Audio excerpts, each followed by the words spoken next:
జనాలు వాంతుల రచనాలతోటి hospital join అవుతారు. నీళ్ళం బాగుంటలా, పిల్లలకి వాటికి వాంతుల రచనాలు అయిపోయి ఇది అవుతున్నారు. కొద్దిగా కాలువలు కూడా తీయట్లేదు, రోగాలు వచ్చేస్తున్నాయి. అసలు ఏమీ లేదు, ఈయన వచ్చిన కానీ ఏమీ లేదు. రోగాల పాలైపోతున్నాం జనాలు. అసలు గెలిచే దరిద్రం వచ్చింది శని. ఏం సుఖం వచ్చింది? జనాభా చచ్చిపోతాను అన్ని చేస్తున్నావు. ఆడు గెలిచి సుఖం ఏముంది? గెలిపించా బట్టని ఏమైనా వచ్చి సుఖం వచ్చిందా?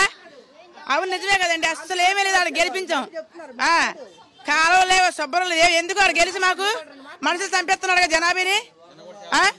చాలా మంది అండి హాస్పిటల్ పాలైపోయినారు. దేనికి అడు వచ్చింది? వాడు గెలిచి ఏం చేస్తున్నాడు? శుభ్రం ఉపయోగం మాకు. నిజం జగన్ ఉన్నప్పుడు మాకు అన్ని చేశాడు మంచి. శుభ్రమే లేదు మాకు. ఆయన ఉన్నప్పుడు ఎంత బాగుంది మాకు. మా ముసలాయన కూడా వాంతులు ఈ రోషనాలు అలా తిరుగుతున్నాడు ఏదో టాబ్లెట్ వేసుకుని. ఏముంది మాకు? మంచినీళ్ళు లేవు, ట్యాంకీల్లో నీళ్లు బాగా రావట్లేదు, అన్ని మురుకులు బురదలు. ఏమి నీళ్ళు తాగుతాం?